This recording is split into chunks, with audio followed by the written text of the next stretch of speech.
Welcome, and thank you for joining us at the First Unitarian Universalist Church of Houston this morning. I'm KK Grader, and I've been a member of the church for 2.5 years.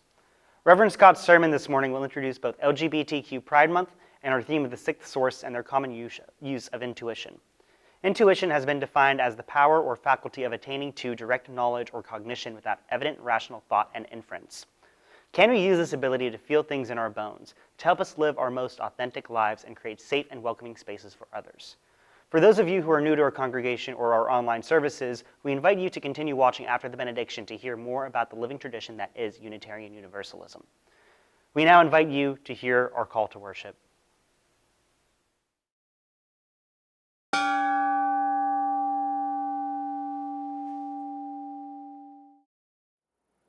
Our call to worship is A Protest and a Party by Hannah Roberts Villeneuve. People sometimes ask, is pride a protest or a party? And the answer is, of course, yes. And why not? Why not rejoice as we resist, dance as we demand change, celebrate as we create community that delights in all of who we are? So bring all of that with you this morning. Bring your policy demands. Bring your glitter. Bring your Supreme Court broken heart. Bring your rainbow socks. Bring the emptiness you feel for our siblings gone too soon. Bring your Gloria Estefan remix. Bring your tender hope for change. Bring your most garish eyeshadow. Bring your spirit, tattered and battered by a world that seems insistent on choosing fear and hate. Gather up all these things and bring them here to a place where we don't have to shoulder these burdens or celebrate these joys alone. Come, let us worship together.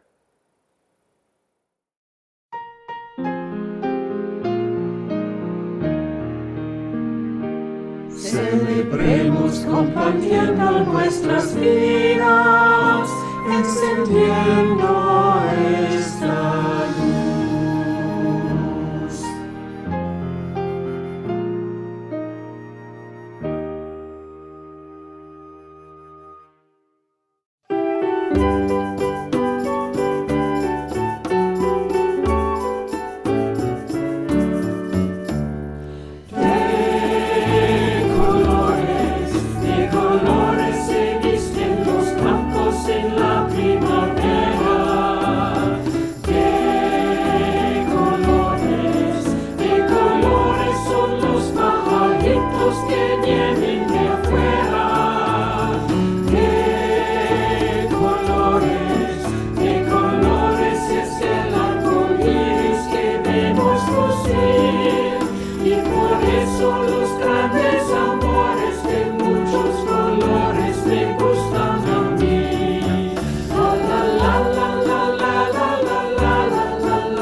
Please join me in the spirit that some call prayer and others name meditation.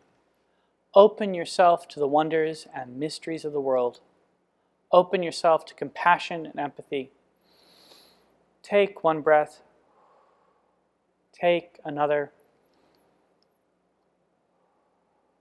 Center yourself. We have arrived at the first Sunday of Pride Month. We have also come to the 5th anniversary of the Pulse nightclub massacre and the 40th anniversary of the first known AIDS cases in the United States. And so I offer you this prayer for our community and for our world. May we together, in the First Unitarian Universalist Church of Houston, in the wider world, do what we can to create the beloved community and build a society where everyone, whatever their gender identity or their sexual orientation, can safely be themselves and let the beautiful rainbow of their spirits shine so brightly that they can illuminate not just their own hearts, but the hearts of everyone everywhere. With such love radiating outward, love can prove itself to be stronger than hate. In a better world, a world in which it is safe for all people to love whom they love and be who they truly are, brought into being. Let us do what we can to make it so during this month of Pride. So that it might be so, I invite the congregation, absent in body but present in spirit, to say Amen. We pause now together to lift up that which sits heavy and light on our hearts. We mourn the death of longtime member Margaret Werner, who died this past week at the age of 97. Mother of 6, grandmother of 3, and great-grandmother of 5, her memory will be a blessing. I invite you to bring to mind or say the names of those you wish to be held in the loving embrace of this community.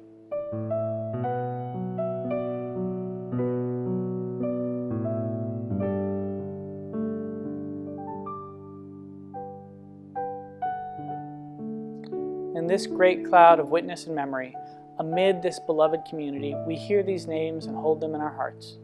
Pause in awe and wonder of the mystery that is life. In the spirit of love, in the spirit of hope, and in the spirit of compassion, I invite each of you to enter into a time of silent meditation, prayer, or reflection.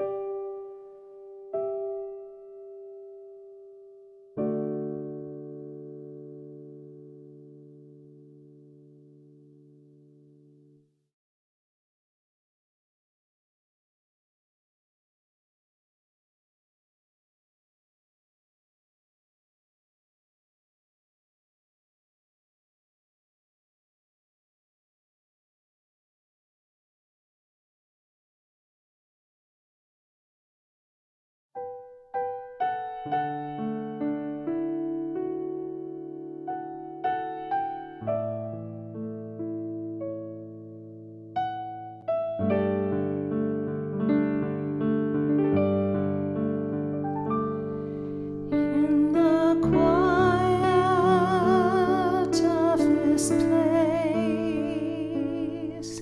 let this moment fill with grace.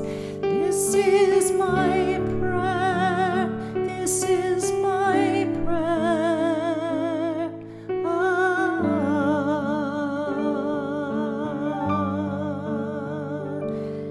May the sense of mystery guide us through our journey. This is my prayer, this is my prayer.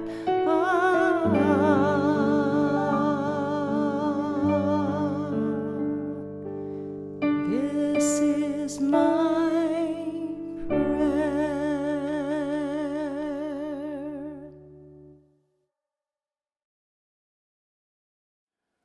Before I tell you about this morning's shared offering recipient, allow me to remind you that the church's fiscal year will soon draw to a close.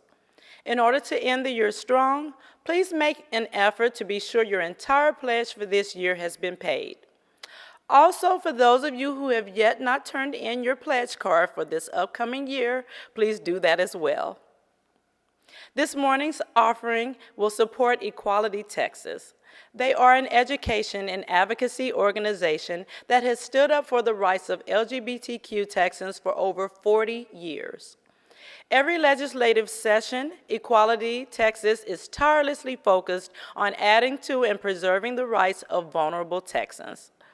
One of their top priorities this session was to fight discriminatory anti-transgender legislation that targeted children and access to health care. Thankfully, those hateful bills missed deadlines and died for now. The Equality Texas Foundation works to secure full equality for lesbian, gay, bisexual, transgender, and queer Texans through political action, education, community organizing, and collaboration. Our regular Sunday morning offering collection invites us to weave a tapestry of love and action. We ask you to give generously. An offering will now be gratefully received.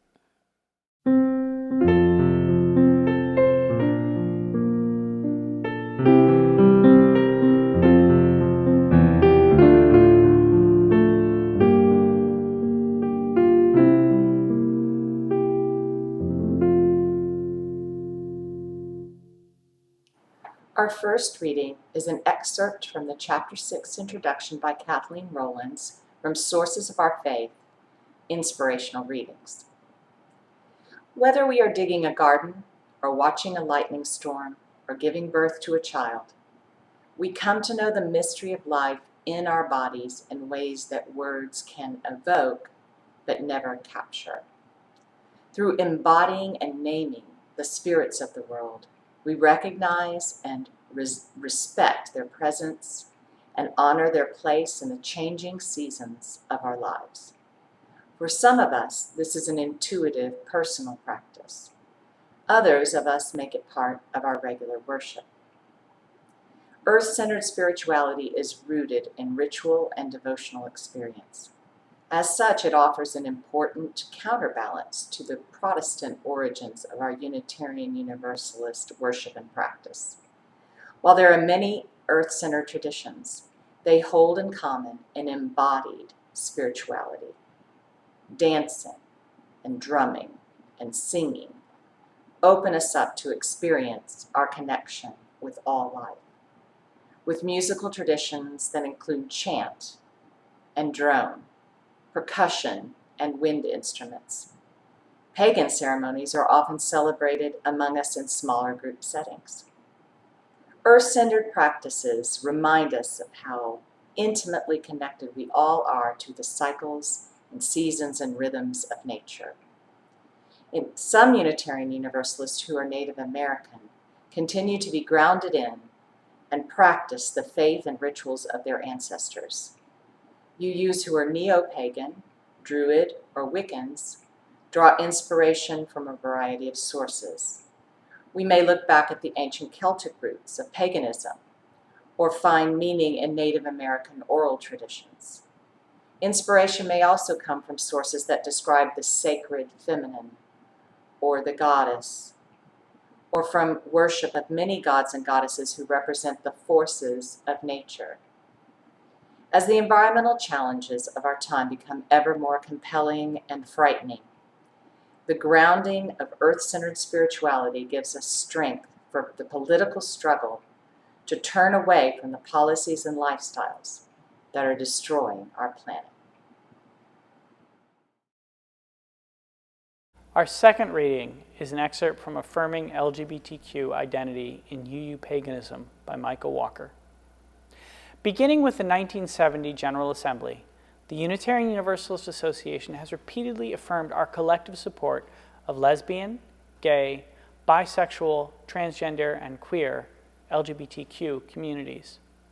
For at least that long, various pagan communities and traditions have likewise voiced similar support and acceptance, which went hand in hand with a burgeoning feminist spirituality movement. Two other historical events have influenced how UU congregations have responded to pagans in their midst. The organizers of what became the Covenant of Unitarian Universalist Pagans, CUPS, gathered at the UUA General Assembly in 1985. Precisely 10 years later, after lobbying by CUPS and many other earth-focused Unitarian Universalists, the General Assembly adopted the sixth source of Unitarian Universalism, spiritual teachings of earth-centered traditions which celebrate the sacred circle of life and instruct us to live in harmony with the rhythms of nature. With resolutions recognizing the contributions of feminists, LGBTQ, and now pagan-identified people, the door was opened wide, welcoming in those who may have been on the margins before. This has long been a hallmark of Unitarian Universalism. While other denominations circle the wagons and find ways to shut out people from the margins, we've been inviting people from the margins to come into the sanctuary and be part of our community. Those of us whose identities intersect or overlap find a welcoming word and smile when we walk through the sanctuary doors. It cannot be overstated that finding or creating safe space is important for all people, and is especially important for LGBTQ people who find little of it in other places in their lives. The openness of Unitarian Universalism to paganism has provided safe havens for seekers of all kinds.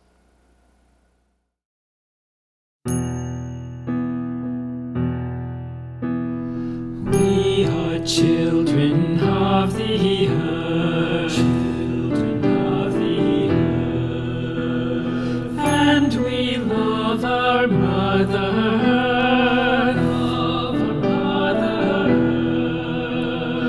From the mountain and the streams, from the flowing streams, comes the fountain of our dreams. Fountain of our dreams.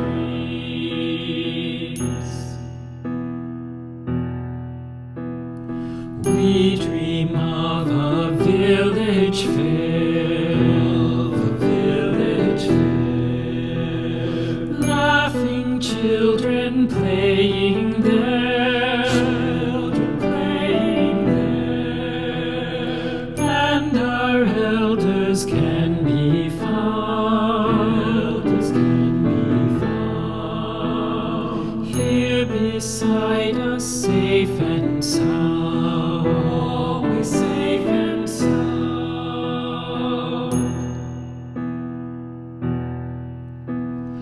There is nothing to desire,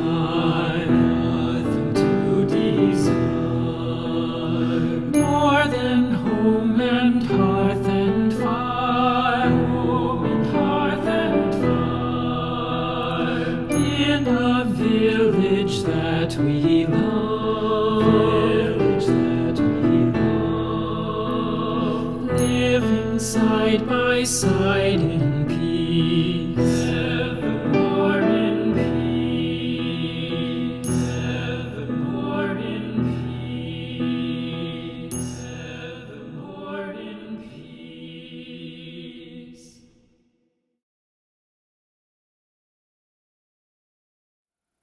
Some of our American Unitarian forebears, especially transcendentalists like Ralph Waldo Emerson, believed awe to be more important than reason, creativity more important than theory, action more important than contemplation, and the artist to be the epitome of civilization. We need the richness of myth and poetry and a sense of connection with ourselves and the universe that earth-relating spirituality offers. These include and reach beyond the vocabularies of reason and intellect. They evoke the playful self and invite the wise inner knowing of the body to join our rational minds so that our whole selves are present. These words by Unitarian Universalist chaplain, the Reverend Amy Beltane, bring to mind something I've talked about here several times, the tension between our knowing things in our head and knowing things in our heart.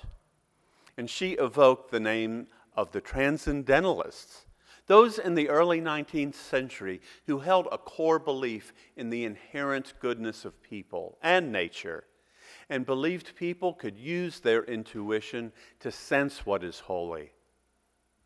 I have a particular enjoyment of UU history, and I grew up mainstream Protestant, so my myopic focus on these folks when describing the benefits of integrating nature and intuition into our spiritual practices instead of earth-centered traditions is telling.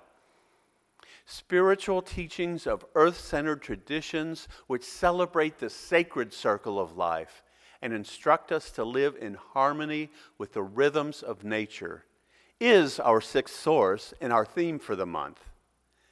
The UUA website confirms that many Unitarian Universalists draw inspiration from the cycles of seasons, the beauty and complexity of the natural world, and the intricate relationships between humans and all the other life on this planet.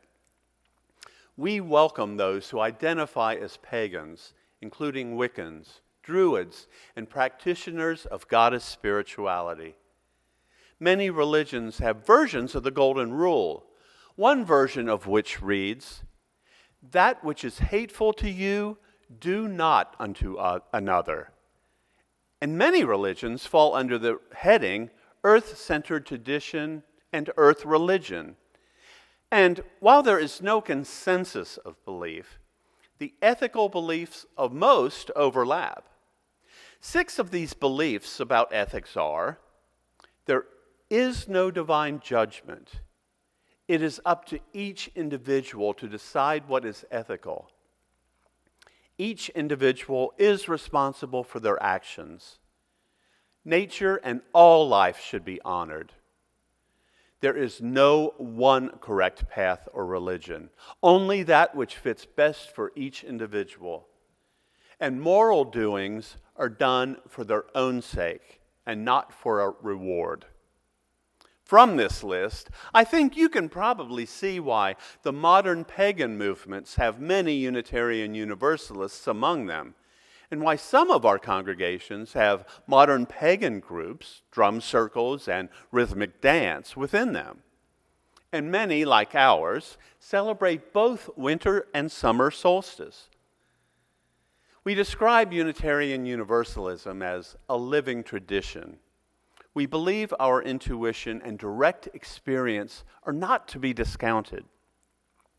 Just as we count on our intellect to make sense of our world and beyond, we can use our instinct and intuition as well. We are not bound by tradition. But the Protestant origins of our faith tradition have inclined many of us to be allergic to embracing our knowing through intuition or embodying our worship through movement. The influences of these earth-centered traditions can help us with our allergies. Now, please don't hear me saying that we should assume that what we sense as our intuition is always the way to go. We have to thoughtfully be sure our ego or selfishness or meanness isn't playing masquerade, pretending to be intuition. Those of us watching our weight know that boredom or clock watching can masquerade as hunger. And it's not unusual for ingrained opinions or prejudices to masquerade as common sense. And sometimes what we think of as intuition can be more our selfish side coming out. We have to slow down and check that it's really our intuition. It also occurred to me how those of us brought up in a Christian environment were told to suspect our gut feelings and rely on what Scripture or traditions say, as opposed to those who were more comfortable with using their intuition and oneness with the earth. I thought about this because I read an excerpt from an address delivered to the United Nations by Oren Lyons, a Native American faith keeper of the Wolf Clan. He said, "I do not see a delegation for the four-footed. I see no seat for the eagles. We forget and we consider ourselves superior.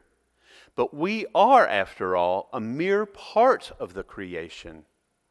And we must continue to understand where we are. And we stand between the mountain and the ant, somewhere and there only, as part and parcel of the creation. It is our responsibility, since we have been given the minds to take care of these things." What a difference between that and the first chapter of Genesis.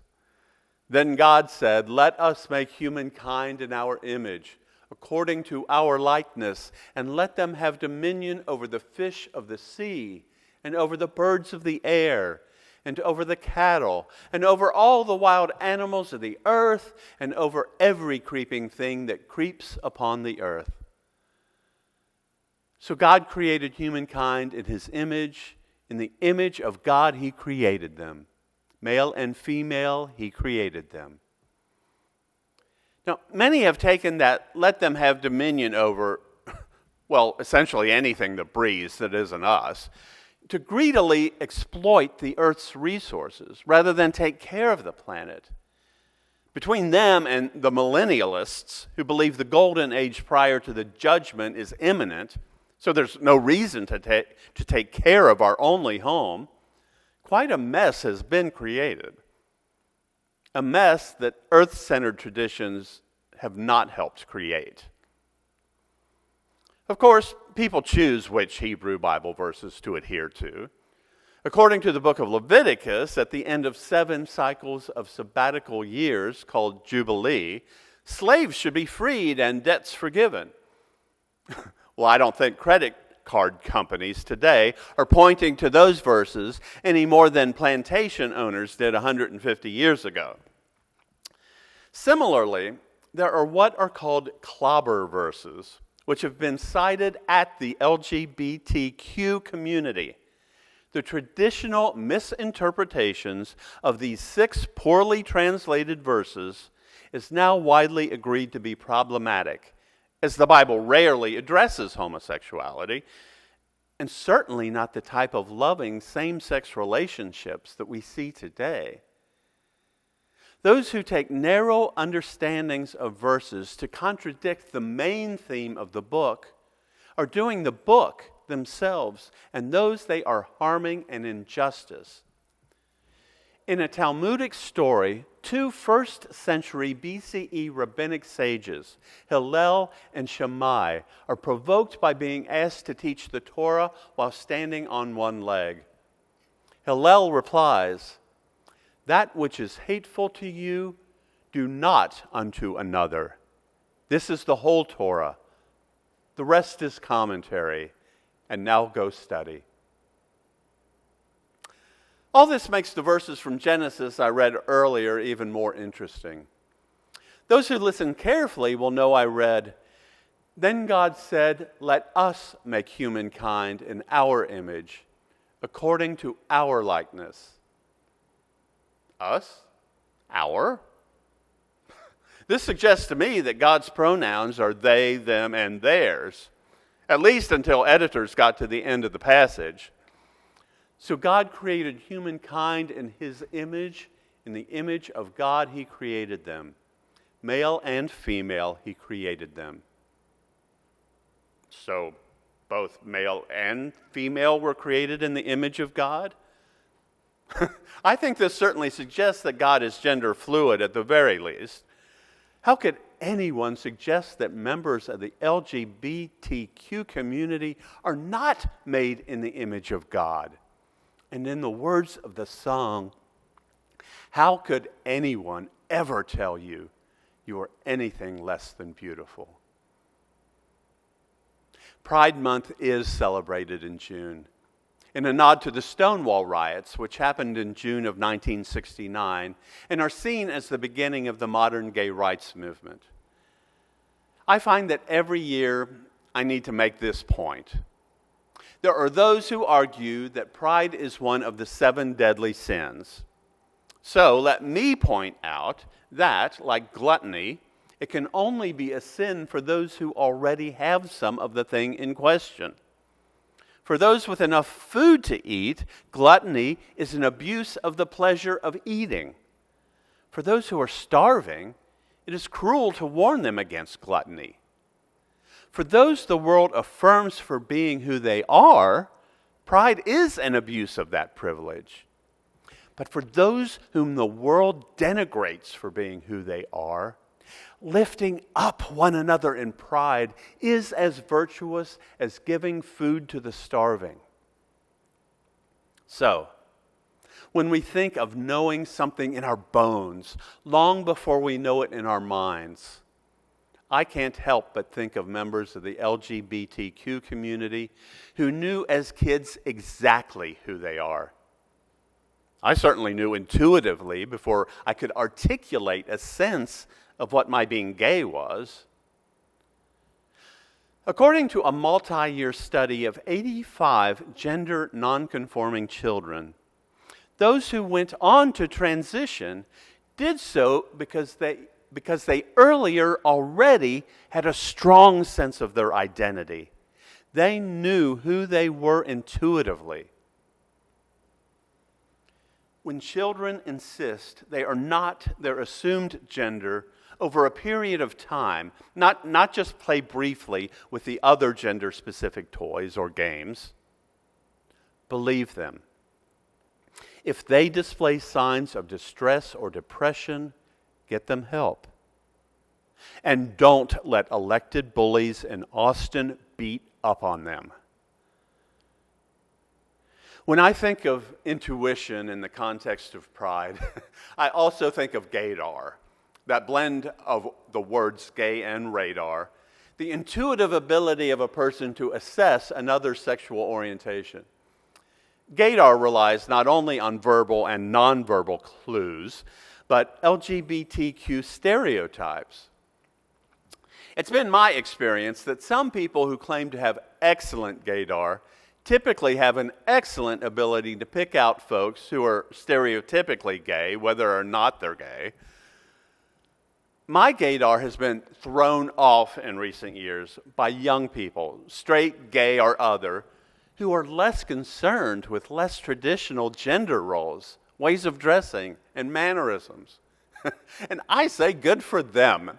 Be yourself. But still, sometimes you can tell. Conrad and I were at a restaurant the evening before we boarded a cruise catering to several thousand gay men and 14 lesbians. Don't ask me to explain that. The two men at the next table clearly had gym memberships and were a couple, and we suspected they were going on the same cruise. Conrad, eager to chat with everyone, struck up a conversation, and sure enough, that was the case. I had a doctor appointment Friday, and coming home, as the Metro Rail train pulled away from the medical center, for some reason I thought of a nurse I would see when I was working as a chaplain. Tall and redheaded, one would notice him, and he would often be leaving from his night shift as I was arriving. My gaydar did go off. After all, a male nurse being gay isn't unheard of.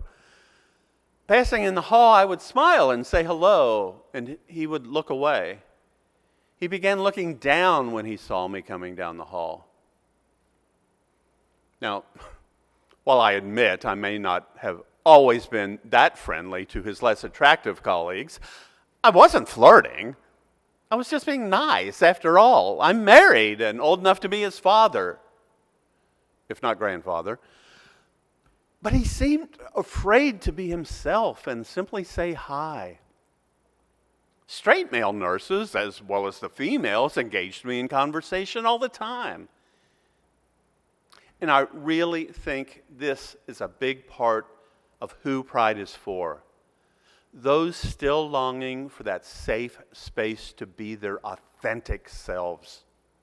For those whom the world denigrates for being who they are. Lifting up one another in pride is as virtuous as giving food to the starving. Pride is a safe space for sexual minorities to be who we are, just as UU churches are for them.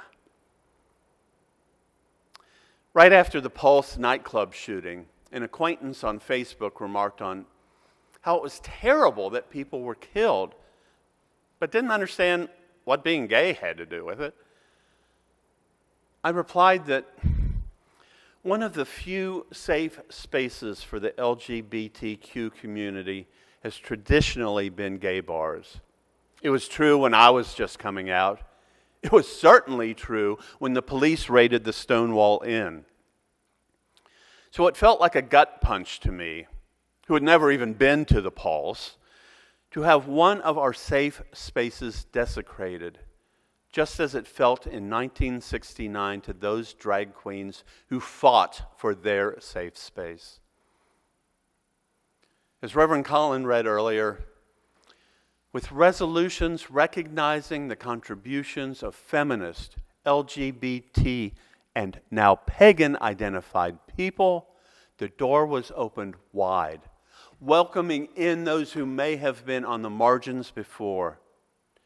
This has long been a hallmark of Unitarian Universalism. While other denominations circle the wagons and find ways to shut out people from the margins, we've been inviting people from the margins to come into the sanctuary and be part of our community. Those of us whose identities intersect or overlap find a welcoming word and smile when we walk through the sanctuary doors. It cannot be overstated that finding or creating safe space is important for all people, and is especially important for LGBTQ people who find little of it in other places in their lives. I've described before that we are a covenantal people. We agree how we're going to treat one another.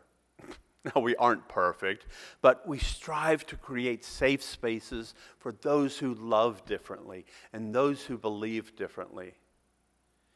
People may focus on different verses and arguments, but we celebrate the sacred circle of life and strive to live in harmony with the rhythms of nature and know to take to heart and feel in our bones the overriding theme. That which is hateful to you, do not unto another. This is the whole Torah. The rest is commentary. And now, go study. Amen.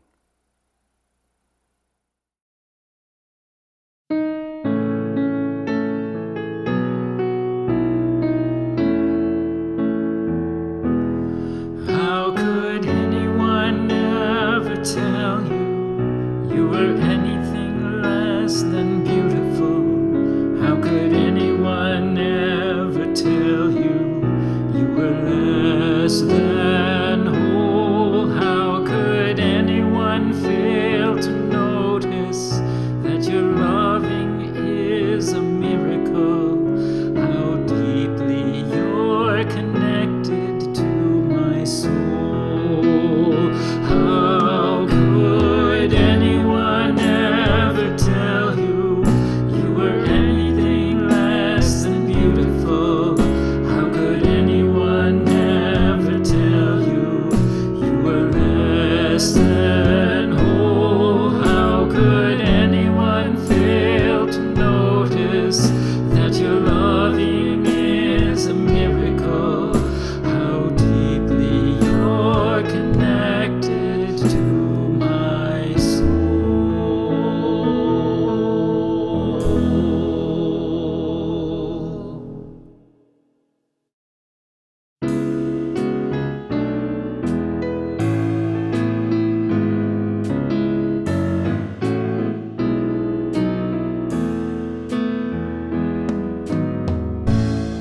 The promise of the Spirit, faith, hope, and love abide, and so every soul is blessed and made whole. The truth in our hearts is our guide. We are answering the call of love. Hands joined together as hearts beat as one. Emboldened by faith, we dare to proclaim we are answering the call of love. Sometimes we build a barrier to keep love tightly bound, corrupted by fear, unwilling to hear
We extinguish this flame, but not the light of truth, the warmth of community, or the fire of commitment.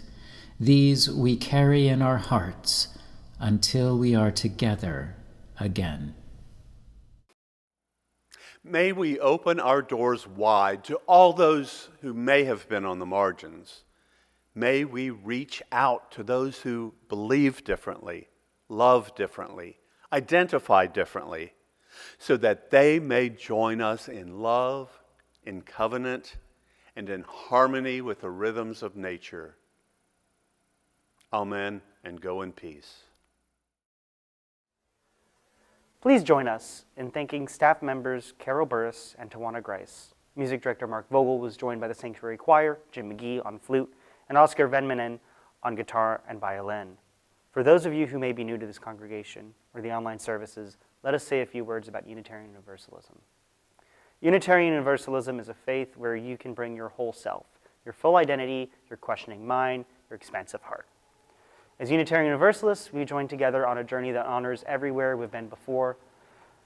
Together, we can create a force more powerful than one person or one belief system. Our beliefs are diverse and inclusive. Rather than a creed, we share a covenant based on a set of 7 principles. These include the free and responsible search for truth and meaning, the inherent worth and dignity of every person, and the knowledge that we are part of an interconnected web of all existence that calls us to honor the earth and all creatures. Thank you for being with us today.